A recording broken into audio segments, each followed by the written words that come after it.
Welcome back to the channel, and today this will be a Joker spoiler review and theories and interpretations for the film. So I highly suggest, if you have not watched Joker, that you immediately go, and if you so happen to stumble across this by accident, I will put my Joker movie review, which is non-spoilers, in the description. But if you have unfortunately clicked on this and you haven't seen Joker, I highly suggest that you get out of here now. I'm going to talk spoilers in 3, 2, 1. Let's begin. So, this film has been subjected to so many different conversations and so many topics based on Arthur Fleck and Joker, especially his the figments of his imagination. And one of the figments of imagination that I want to talk with Joker is the character Sophie, who is the tenant that lives in the who is the neighbor in his apartment complex. Now, my first interpretation, and this all came from a conversation I had with one of my friends, was that you can obviously look. So the first encounter that Arthur has with Sophie is that she can exist, and then she can exist, but then after that point, then as the film has depicted, that she is just a vision, an apparition in Arthur's head.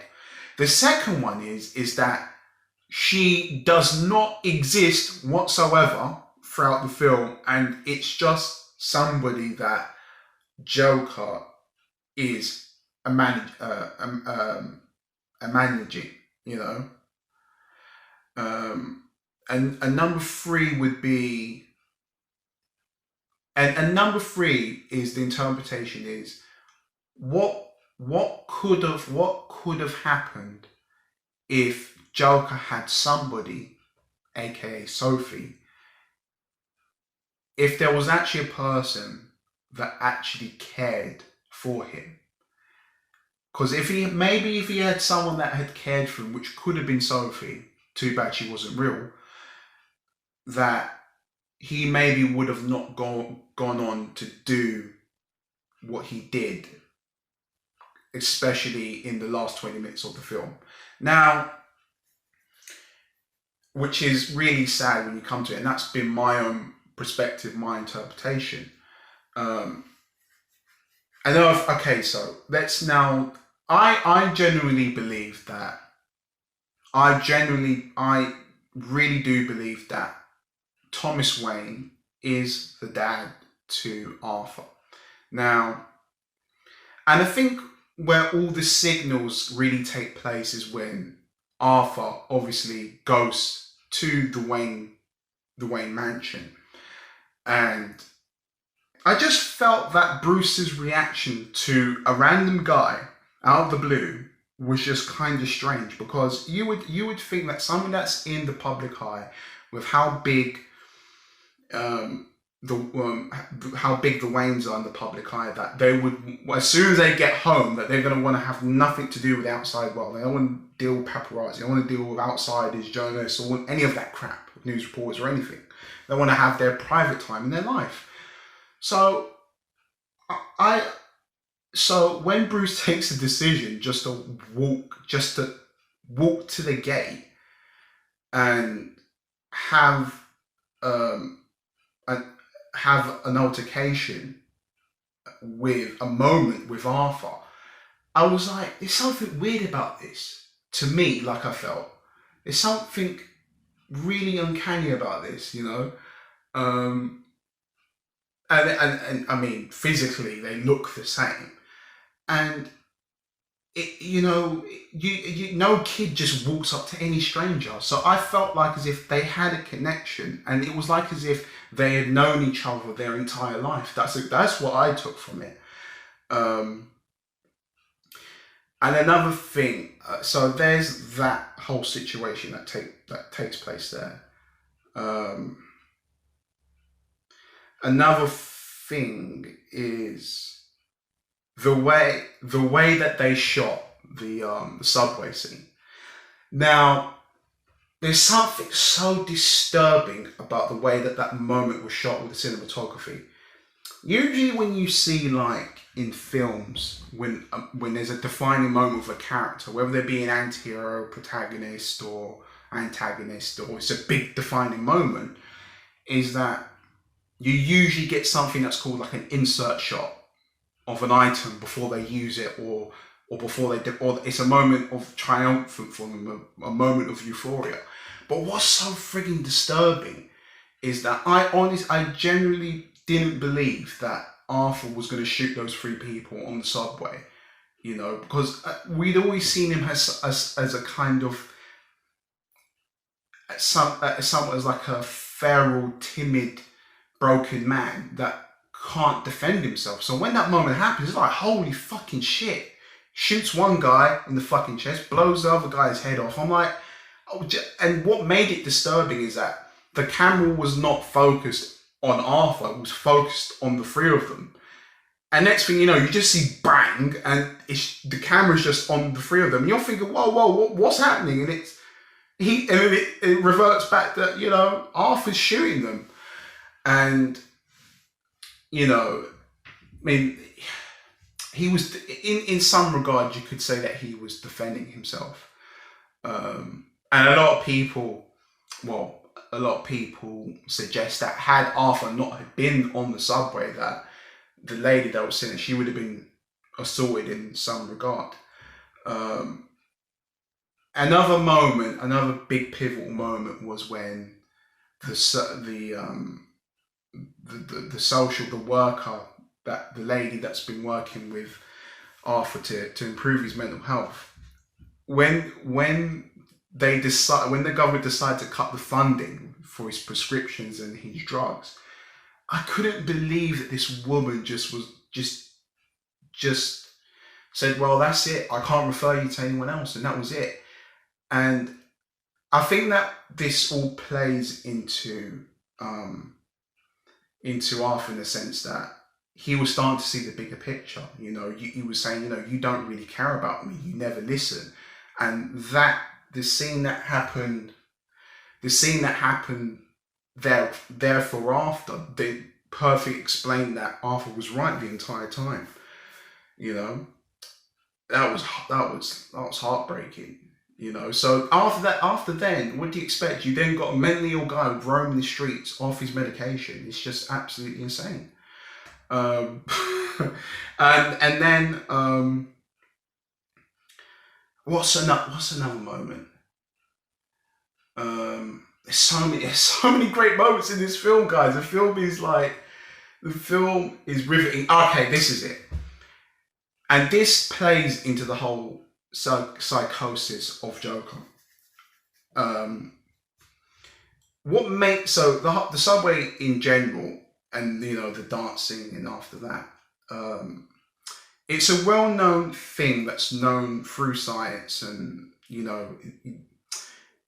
it's been a thing that when scientists have evaluating the level of dopamine in someone that is a psychopath or a serial killer or someone that's committed homicide, they realize that it's the same level of dopamine as having sex. That it's an impulse that they can't get enough of. And what makes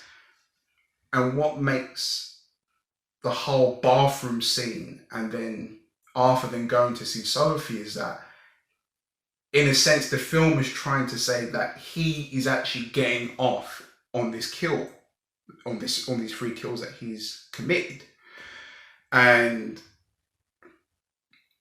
that is the truly. I feel like it. Not many people are gonna associate that moment with that, but it's a well-known psychology trait that killers, you can look up the BTK killer, you can look up Ed Kemper, you can look up Ted Bundy, that it's compared to killing is compared to the same feeling for them as sex, and they can't get enough of it. So when that moment happens, and he kisses Sophie, I was like, oh, that's something. I mean, I didn't know it was only going to turn into a twist. It was only then there for after a couple of days, and I was like, that's like I then realized that it was like a double-edged meaning towards me. Another little bit of psychosis that I want to give you guys that plays into the whole persona of Joker and the film is that the scene when Penny's trying to tell the lawyers or the authorities that Arthur is the son to Thomas Wayne is the reaction really got me, when she was like, he's lying, he's just making this up, because here's the thing, if somebody lies, it is called pursing. When you know that you're getting away with a lie, somebody will naturally laugh, or they would want to create as much distance away from the situation. And she'd done none of those things, and it was just a straight up reaction, like, he's just trying to play me, And so Arthur's killed his mum, and his mum is actually telling him the truth, which makes the whole film 10 times more tragic, Oh man, just there's so many moments. The catchphrase when he was like, when he was gonna leave the comedy club, and he goes, "Oh, I forgot to punch out." Smash, smash, smash. I was like, this guy is slowly descending into a dark abyss. Oh my god, like he's completely off his rocker, And I also, and you look, another thing that you got to give praise to is the way that how Joaquin Phoenix personifies the internal pain that comes from his laugh. And the laugh usually comes in very tense situations. So the subway scene, the build up to that was so Arthur sees a tense situation happening with this woman's being heckled, and his laughter starts kicking in, and obviously it's a thing, oh, you find this funny? And I love that he's laughing, he can't stop himself, and the guy tells him, oh, do you find this funny? He's laughing his guts out, and he's shaking his head. I thought that itself was just so powerful, man. It's just crazy. And I love the whole thing of, in the beginning, the symbolism, in the beginning of the film, the first person narrative of him finding it incredibly hard to get up the stairs. And it's like he's just, physically, going up the stairs is hard. It is more, physically going up the stairs is harder than coming down. And the whole symbolism when it comes to the end of the film, and that now the weight has been lifted off his shoulder because Arthur now believes that he does not have an identity whatsoever, and he can just roam to just wreak havoc as much as he wants. And another little trait that I find kind of disturbing, that as soon as he went off his meds, he became more confident within himself, and the laughter kind of resided a little bit, So when he gets to the talk show with Franklin Murray, he's completely within himself. It's like the mental illness has completely gone. But at this moment where we've transitioned to Joker in this talk show, he's completely lost now. He is now full on Heath Ledger psychopath, very impulsive, can get angry, and in an outburst of rage can do crazy shit. So he can't he can't keep it together. But you know what? I think have we touched upon everything? And I love And I've also said this in my movie review as well, that as much as this was a screen acting performance, it was a fair performance. The way that